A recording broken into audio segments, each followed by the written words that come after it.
Cheers folks, and welcome to my channel and welcome to Season 7 Alliance Wars.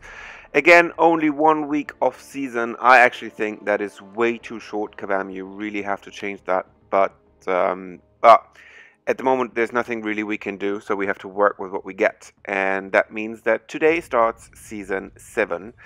And for us it means that we have a new shot at maybe going top 3 again, after we didn't manage that last season when we ended still in Masters, which was a very good performance still. And in order to get there, we have to do better than last season in our first war, which we unfortunately lost last season to KenOB. And this season, our first war brings us against NewN, my former alliance. Actually still have a lot of friends there. Big shout out to all of you guys, and it's a very strong alliance, very strong defense, very strong players.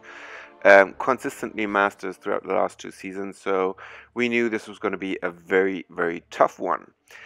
I was back on path number 1 and actually changed battle group, so now I'm in battle group 1, and there's been quite a few changes in the players, and I think it's been like that for all the alliances, so it was interesting for us to see where we are with all the new players in and all the new skill in.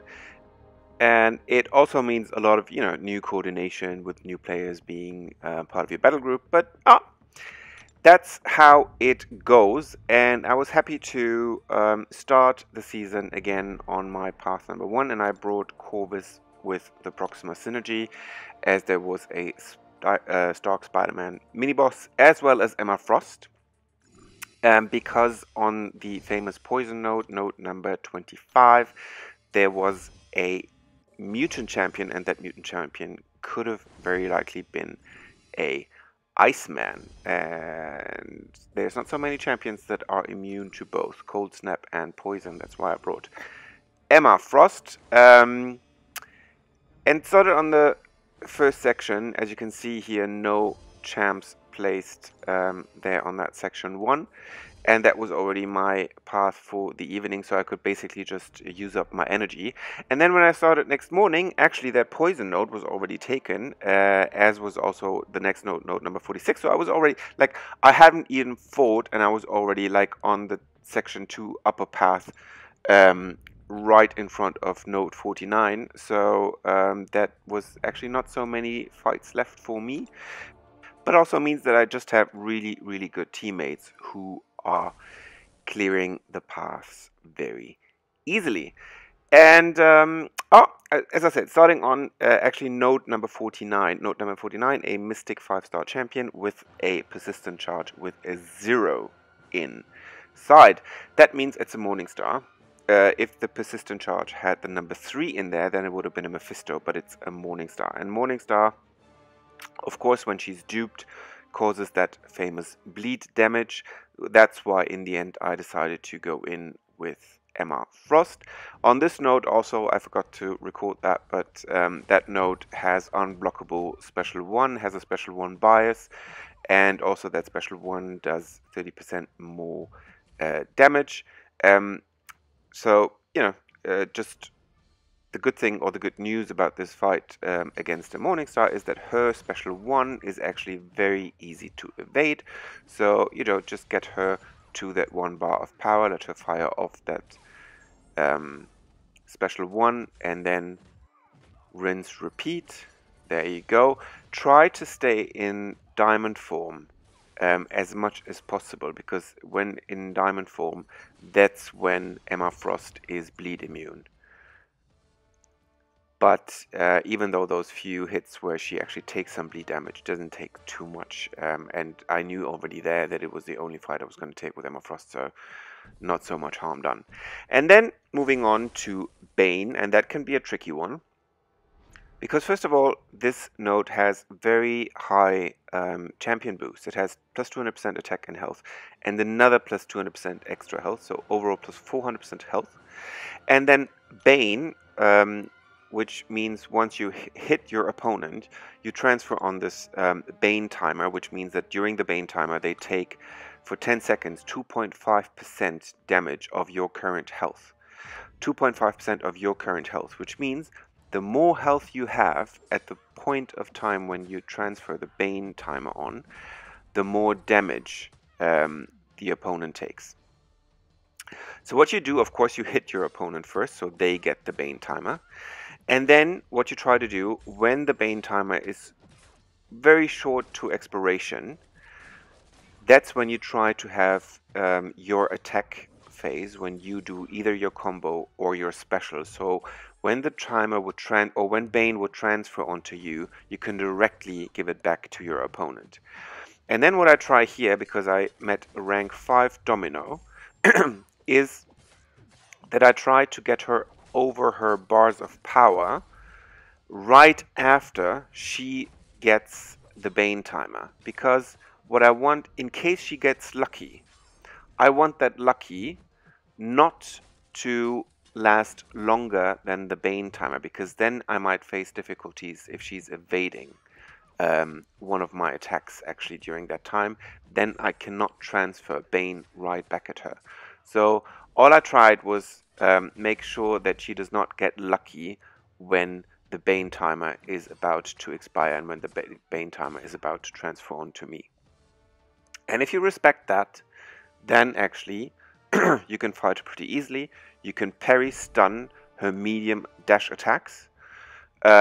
Not her light attacks, but her medium dash attacks.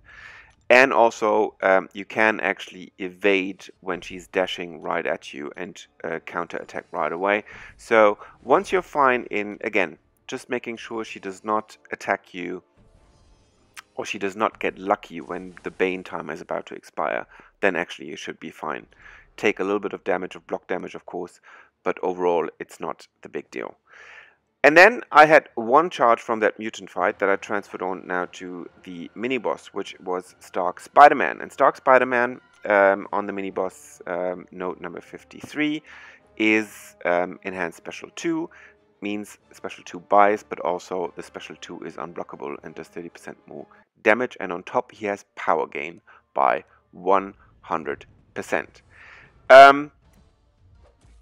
I had taken an invulnerability boost already for the Domino fight, which I still had now for that Stark Spider-Man fight. And again, what I always do if I fight Stark Spider-Man is I only do a full combo, because that in that way, in case he evades during that full combo, I still have time to get into my block. And as you can see, he does, even though he has a Special 2 bias, he does at the end of the day still fire off his Special 1s all the time. So just be a little bit patient, wait for him to fire off his Special 1, and there I got my Special 2 ready. I fire it off and it's already, he's already down. It took one persistent charge and one Special 2 to take down a rank 5 Stark Spider-Man, so not too difficult. You don't have to have tremendous amounts of persistent charges to win against Spider-Man.